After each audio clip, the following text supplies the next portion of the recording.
joining us today. Felix, Lori, and Sean, again, thank you three so much for being a part of this panel discussion. I guess I'll just have you all introduce yourselves, maybe like how long you've been with Muni, and then also just like one hobby or passion you have outside of Muni. Lori, would you like to kick us off? Sure. My name is Lori Woods Bowman. I'm the chairperson at Woods Division. I've been here, well, it'll be 6 years in October.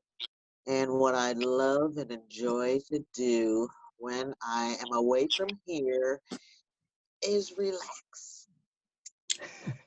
That's it. Don't we all? Awesome. Felix? That's definitely a nice hobby. My name is Felix Castillo, transit operator for 8 years. Me and Reeves are actually classmates. We started at the same class at the same time. So that's a fun fact. And what I do as a hobby, I love to go play soccer on my days off twice a week, and trying to get some sports started at Muni as well. Oh, that's awesome. Sean? Hi, you guys. My name is Sean Reeves. I've been with Muni for about 8 years now. As Felix mentioned, I'm also one of his classmates. So we started at the same time. My hobbies, believe it or not, I'm into firearms. I just got into that not too long ago. And I'm a huge foodie. I love to go out and adventure in new restaurants around the East Bay and San Francisco. Those are my two main hobbies. I have 2 divisions on my belt, Woods and Patrol, as well as Felix. You know, those are the buses with the big poles that come out in the back that we call trolleys. And then the regular motor coaches that you see around San Francisco as well. One of the major, I think we're the biggest division out of Muni, right? On Woods? Yes. Yeah. That's the division I'm out of right now. Awesome. Thanks, Sean. So given just this whole conversation is really about, you know, what Muni is like on the ground during COVID times. And I really wanted to just get a sense of, you know, what it's like operating a bus these days. Sean and Felix, I know that you both have been driving for some special routes under some special circumstances. Maybe you could both talk a little bit more about what that's like. Sure. Either one of you can kick it off. Yeah, I'll start off. It's the thing I don't like. We have to drive the old buses, the old diesels. But I mean, other than that, I mean, it's a good thing that we're helping like the homeless and the senior citizens, you know, get to a permanent shelter in place. I do dig that factor. Another thing that I like is we're kind of away from our normal routes, you know, driving our normal lines around the city. So, you know, we don't have to deal with the bad and ugly passengers or the traffic or anything.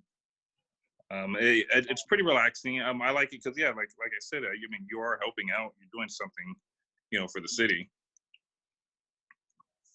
Could you go exactly into like what you're driving right now exactly, or like if you're not doing your regular routes, like what are you doing?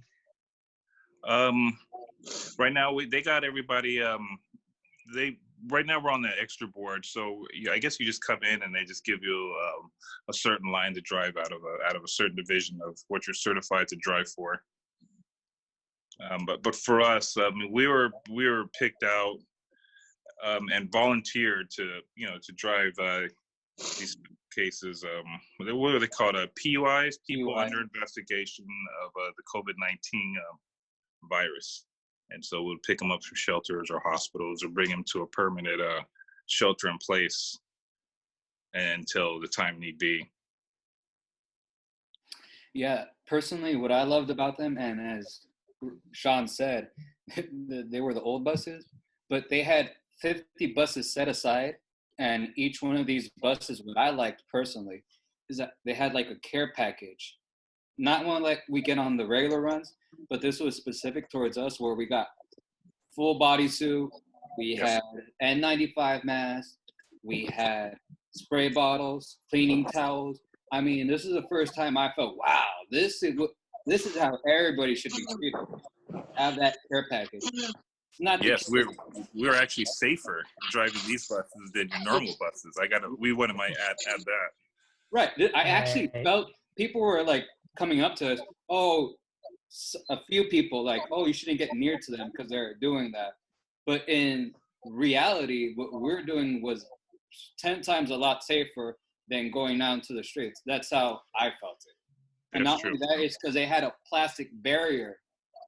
It wasn't an imaginary line. They put a whole plastic and duct tape around the bus. So we Yeah, had, I sent you the pictures. Yeah. Yeah. and so we actually felt safe doing those because we didn't have to interact with them for anything.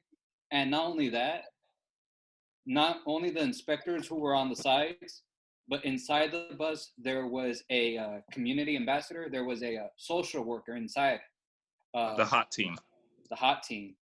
And they were getting everyone situated, which I thought was great and something that, you know, we should probably look forward to doing in the future with all the buses. Not someone from that team, but like the community ambassadors we had before would be a great idea to have them out there with us. Or probably operators who aren't driving, being that there's fewer lines now. But That's awesome. So are you both doing those lines right now? Is that like the majority of what you're driving? We're on call right now. Mm, on the So meantime that we are on call, we're basically doing other runs. Yeah, we're doing our got the it. extra board thing that I was telling you about. We're just out there doing the regular runs. Right. Awesome. That sounds great.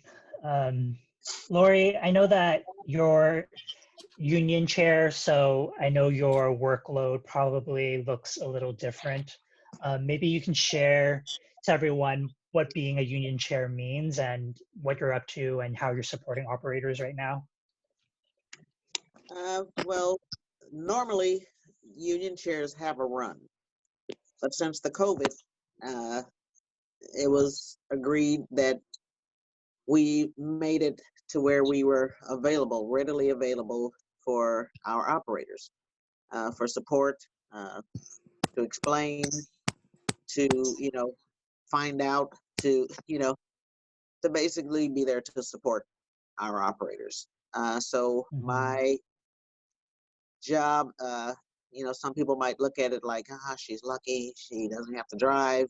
However, I mean, I am being pulled left, right, up, down, front, back.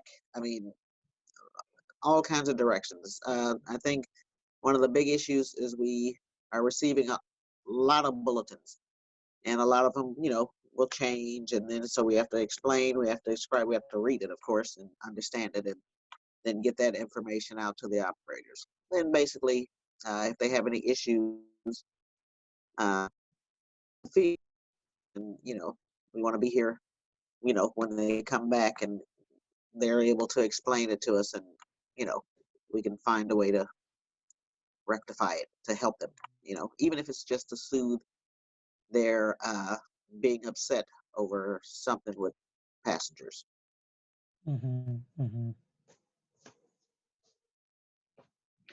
Yeah, I mean, I think it's a particularly stressful time for everyone right now, riders, operators, just not knowing what the future is going to look like.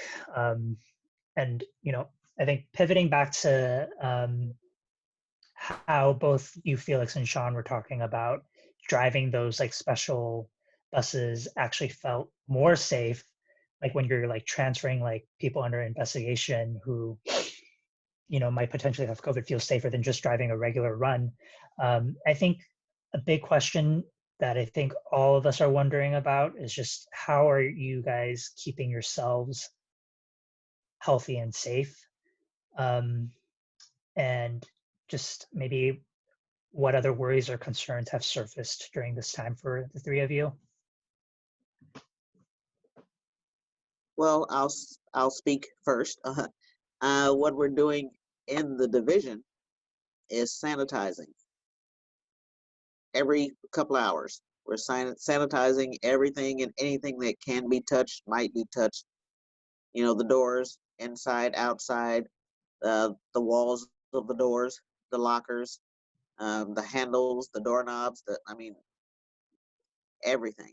And we have at least 3 operators that are on it.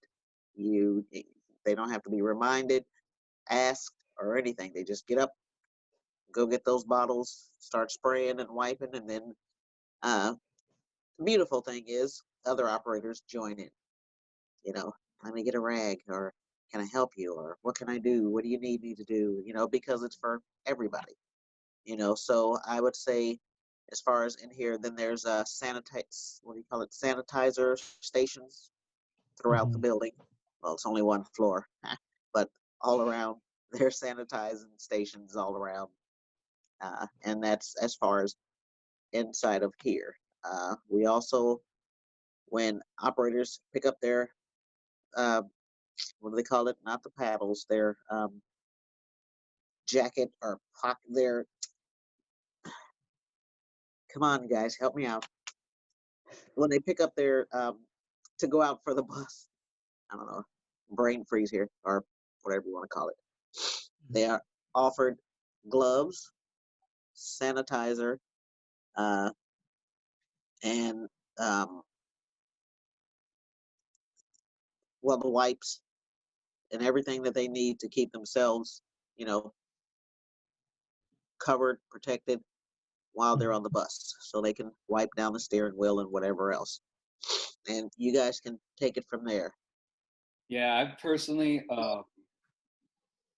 have loved the mask that we've gotten from SF Transit Riders. Um, it helps my ears a lot because most people don't know what it's like to wear a mask 10 hours a day that are on your ears all day long. It's irritating, very irritating. So what I do is I just tie it up from right up here. It's a lot easier and a lot easier to take off, take on. A lot more manageable using those cloth masks. Actually, we gave out another more than 100 out today, donated from you guys. The other thing is, you know, I try to act like if I have it, the virus, even though I don't, I try to act like I do, just in case. And I try to be respectful of others and their space, and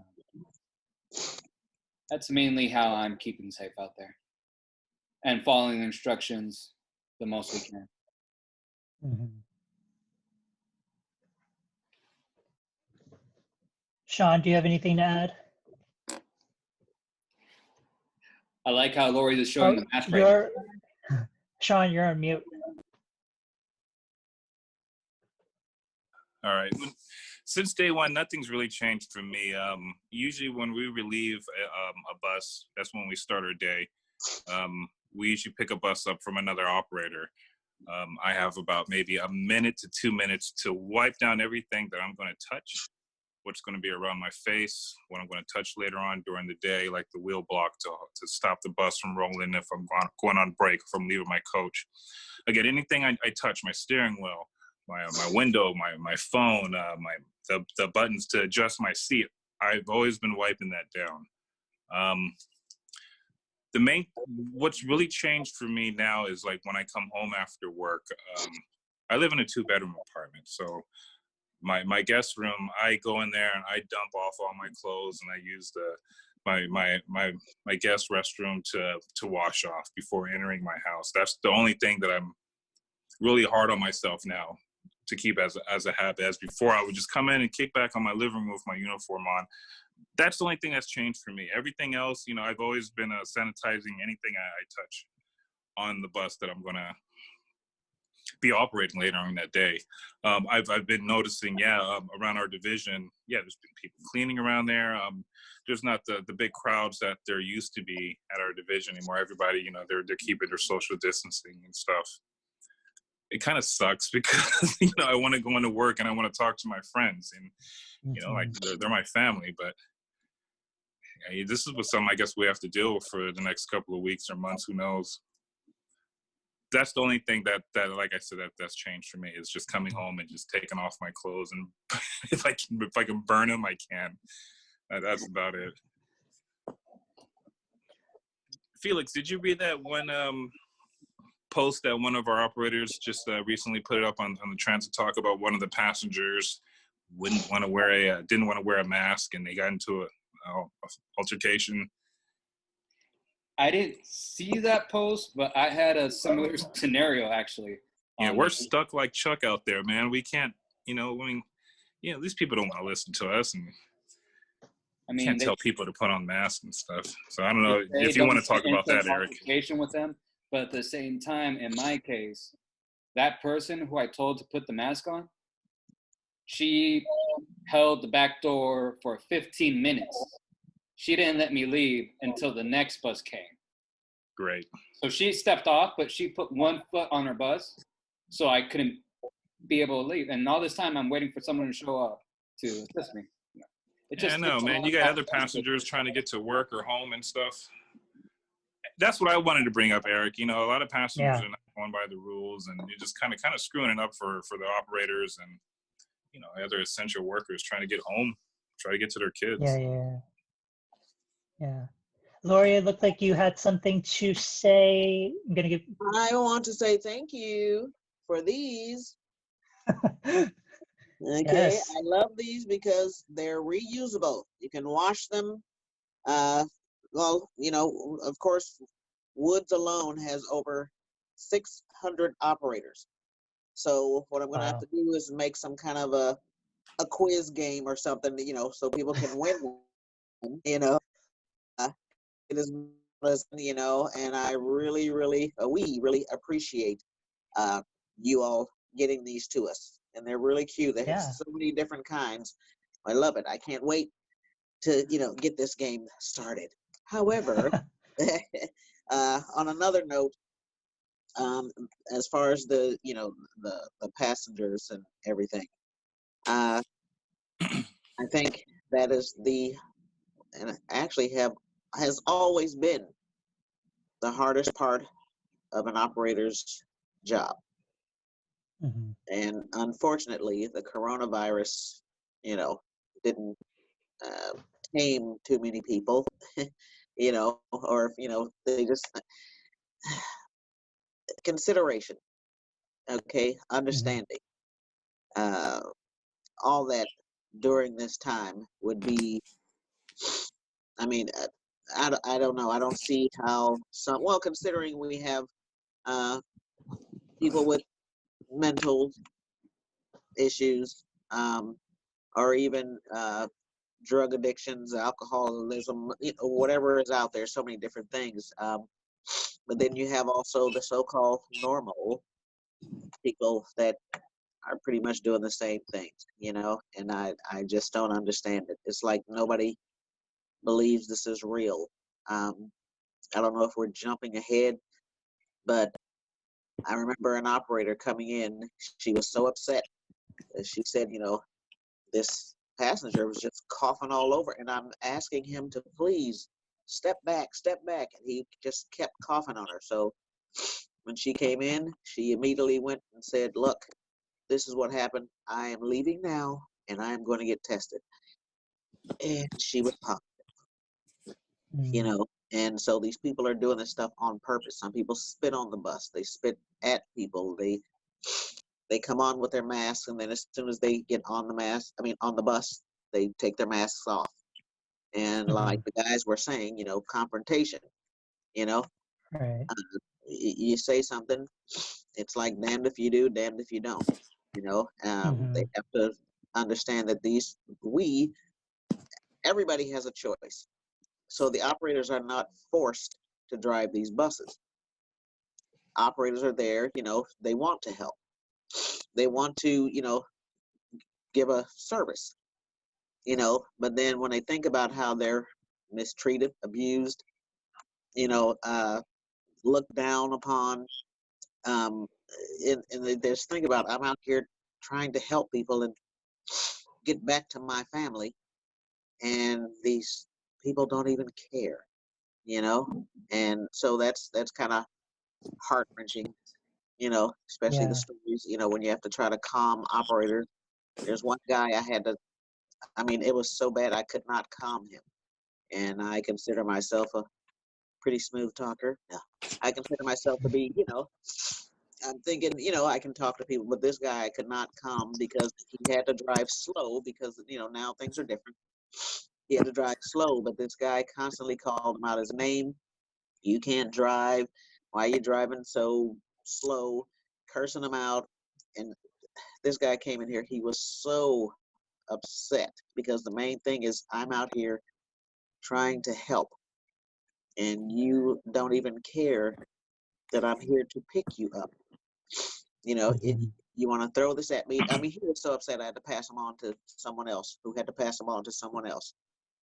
All of us stayed together, but it's like, okay, I'm gonna need some help here. This guy, he's ready to blow. But anyway, Yeah. I just wish people would be more considerate. That's the key word. Like Right. that gets to me too. Where like these people, they just don't care. Yeah. It sucks. Yeah. Yeah. Just get me to where I want Sorry to to go. hear that. Yeah, me, Yeah. me, me, me, me. Like I don't have to be there either, But Right. Yeah. Well, thank you all for just, going through that, and I'm sorry to hear that. I think, hearing all those stories and just like knowing that it's a stressful time, and even not during COVID, a lot of passengers are like this. I guess, Exactly. like, what keeps you like motivated, and what keeps you wanting to drive? What keeps you wanting to continue working with Muni? Like, what are some, I guess, like memorable moments in your career that has really helped you say like this is worth it? You know what? Part of the transport we were doing for the PUIs, that special assignment, I think for all of us that were doing it, we felt appreciated and we felt like we're doing something meaningful, that was such a great experience. Doing it was fun, but knowing that you were making a difference and being taken seriously, I think made a world of a difference. And even having those spray bottles that they gave us to wipe everything down, I mean, I was all for it. I sprayed the whole thing, and that works a lot better than wipes, in my opinion. Yep. So having those spray bottles is an excellent idea and something that should be implemented with, everybody. That we could learn a lot from what we did with PUIs. I think that really gets me keep on doing what we're doing. The few times that I had a passenger say thank you, that really, it hits home. It's like, they really feel I mean, I feel really appreciated. It wasn't asked, are we late? It's like, okay, there's always that one. But I mean, a lot of people thanked us, and that felt good. My regular passengers thank me too. I like when they say thank you. I like when they have your back too. You have an unruly passenger and they back you up. That's why I keep doing it. That's why I'm still at Muni. Like I said earlier, my friends and family are there too. Well, If I'm having a hard day, I look at Felix. He's having a hard day. If he can stick to it, I can stick to it. Lori already got it, so I have to take after Lori. I get a lot of love in the streets, to be honest, when I'm wearing my uniform. It's kind of like being a fireman, if you know what I'm talking about. It's people come up to you, hey, thank you for doing a good job. They listen to you. I was just explaining this to another person on the streets. People really do care about the operators and say thank you. Not as much as on the bus, like as on the streets, but you definitely do get more love, I feel, on the streets than any. yes. Aside from all the, we were talking about all the negative things that happen, there are plenty good, great people that you run into. Even if when you're having a bad day and then someone comes on and they say or do something that, just lifts you. Now, Here's a story. I hope you can, get all the sniffing out of the video. But we had a lady that I believe she posted it on our website, and our social website, she talked about how when she dropped the people off, when she was pulling up, and there was a group of people on the sidewalk giving a standing ovation. Oh. saying thank you.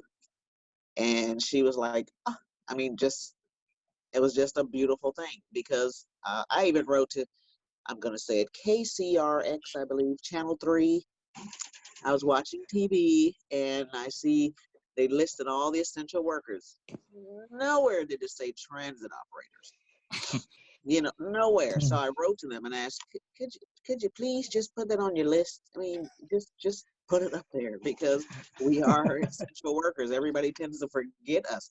We're the ones that are helping to get the essential people to their essential places where they need to be. The nurses, the doctors, whoever writes them. But Hospital didn't take us seriously. They're right. Like, you're not important. They make us make a line. Yeah, so it's, we have a lot of good and bad, and it's not that that's going to make us or break us, but it does help. It makes a difference to know that, hey, Yeah. we're not just, because a lot of people do say, hey, you're just a bus driver. You're just a bus driver. It's more than just driving a bus. Yeah. Yeah, well, I tell them, well, you're catching the bus. So, but yeah, like Lori says, it's more than driving a bus. Yeah. A lot more. Let them sit in our seat for a couple hours and see how it is. Yeah. Right. I think I wanted to go back to like this. Whenever I do talk to operators, I always get this sense of like it's a strong community where, coworkers, even though if you don't necessarily like know one another, like there's like a sense of camaraderie. And I kind of want to just like hear maybe a little bit more about like Muni culture and community among operators and like what it looks like when you all have a bad, or like when somebody has a bad day, or like how do you all like uplift one another, or like just the relationships that build over time. I was at cable cars for a couple of weeks and for training. And first off, every division has its own group, its own personality. Um, but from cable cars, I think what I learned and loved is that they teach you to come with the right attitude to work. And coming to with the right attitude to work makes your job so much more enjoyable, and people enjoy you more. It's such a great ride when you come with the right attitude to work. And that's something I loved about cable cars, because I mean, I could tell majority of cable car drivers are awesome. They're awesome. I love that barn. I love my barn too. It's Potrero. It's a area. We have a reputation for being a family type barn where we all look out for each other. So yeah, it's great bringing the right attitude to work. Helps with the customers and helps with the people you work with, because it's so nice when someone cares about you at work. Ask you how's your day, hey, and they really care about it. So I don't know if anyone else has anything to say. Well, for me, I love talking to people, try to, soothe them. I noticed that operators really come together when something bad or negative has happened to another operator. And everybody, comes together to try to comfort the person, and talk to them and everything. But one thing I do when I'm driving, and people think it's nerdy, but I love it, I feel good, is I wave at anyone out there driving a bus. Anyone. And then I remember one time waving at, I think it was AC Transit, and they were looking at me like,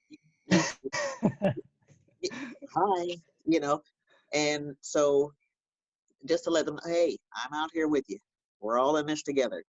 Keep smiling, keep the faith, stay strong. Let's keep it moving. Let's do this, So even school bus drivers, I just wave at anyone driving a bus because it's not that it's hard, but it's really not easy, Mm-hmm. So I just want to, I just try to make someone's day. Now, granted, some people are trying to ignore me, like, oh, there's Lori again. So, but I don't care. I just keep waving, you know. I love that. The camaraderie is strong amongst us bus operators. You know, I might have a problem. Another operator that has, you know, 10 more years over on me had that problem 20 times already, and they'll suggest what you should do next time and how you should deal with it. Yeah, we wave at each other. We see each other at the markets, at the grocery stores, 40 miles away from our work. And you know, we know what's up because we're all going through the same thing. The training, just how our